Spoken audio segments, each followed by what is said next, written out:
What up, hotties? This is your resident hot girl, and for our first how the hell do I do that, we're going to be building a basic ancestor altar.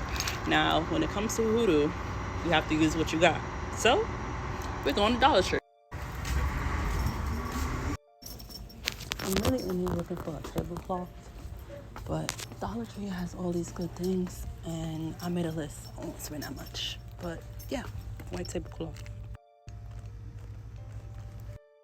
Let me just say that you don't always have to use white, but for the sake of a beginner altar, I would go with white because white brings in spirit. White represents clarity, purity. So yeah, white tablecloth.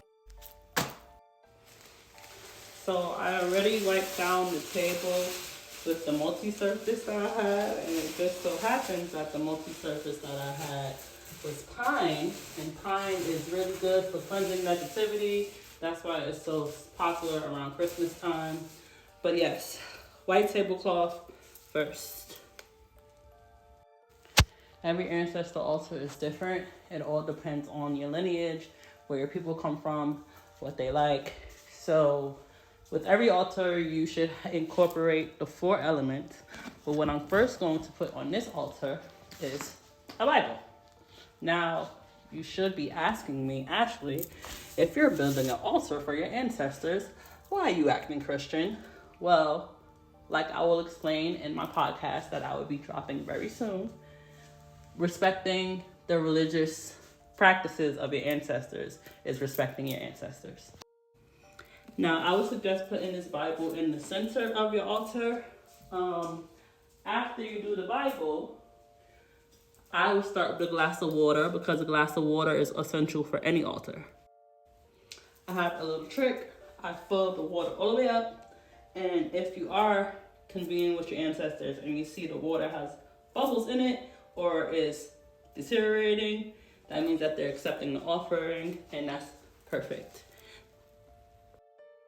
Now again, everybody's ancestors' altars is going to be different, but depending on how much you want to give to your ancestors, minimize, start small, but flowers are always nice. A beautiful bouquet always does it. Now the next part is going to base on whether or not you know your ancestors that you're venerating, or you're trying to get to know the ancestors that you're venerating. It's always good to have something personal, like personal artifacts, but if we don't have personal artifacts, a picture always does it. For educational purposes, I will be having my best and brightest ancestor. Now, as a tip, when you're choosing pictures, make sure the pictures don't have any living people in them. So I wouldn't necessarily use this picture from my real altar, but for the purposes of this video, we're just going to use this picture. So you are having a representation of all 4 elements, which means you have to add the earth. Well, you can have the flowers. You also should have some type of protective crystal on your altar. So I am going to go with my favorite, which is black tourmaline. So the next few steps, you might want to get a pen and paper and write it down. What you're going to do is you're going to get some salt. Table salt is fine. Doesn't have to be anything fancy. A white candle. Something sharp to inscribe the white candle. Whatever that is your prerogative.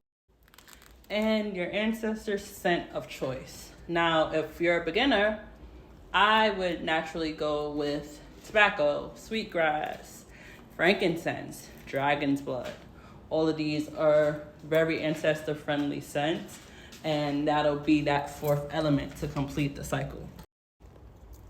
Now, what you're going to do is inscribe the candle, calling in your benevolent ancestors. Make sure you specify benevolent because not all ancestors are for your highest good. Benevolent ancestors, whoever they may be. Now, other practitioners would tell you to write a petition, and for the all intents and purposes of this being a beginner video, I would write a petition. But if you know the specific ancestor that you want to work with and their name, I would just inscribe their name on the candle because you always start with who you know. Now what you're going to do next, you're going to get my handy dandy Reiki oil, which will be available on my website. The link is in my bio. But if not, get some like guardian angel or like ancestor oil. But Reiki oil is also really good because Reiki oil charges things and also gives that healing effect to your ancestors, which is always good. So you're going to shake up the bottle. Take the dropper. Don't put too much. Put a few drops on the candle. And you're going to rub the candle in your hands while you're putting your intentions into the candle to call on your benevolent ancestors that divine for your highest good. Boom. So the next trick is a little trick that I picked up along the way to get my candles to stick to the flat surfaces that I want them to burn on. You're going to take a lighter and you're going to take the edge of the candle and burn the bottom of the candle so the wax can drip. Stick the candle there, the candle should stay.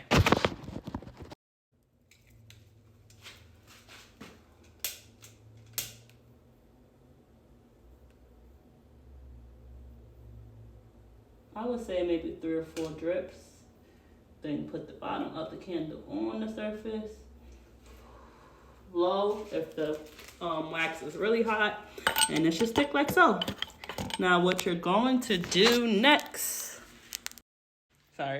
What you're going to do next is you're going to take the table salt and you're going to put a perimeter of salt around the candle like so.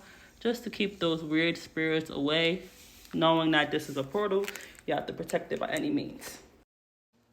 Now we're grabbing our incense of choice. And for me, it is going to be coconut because coconut is very cleansing, smells really good, ancestors love it. And yeah, so coconut. Never blow out your incense, always twirl them around until you see the orange glow around the whole stick. Now, I'm going to shut the lights off for the coolest. Last but not least, once you get your altar set up and you got your incense going, you're going to say your prayer to your ancestors. You're going to invite your benevolent ancestors that divine for your highest good into your space. And then,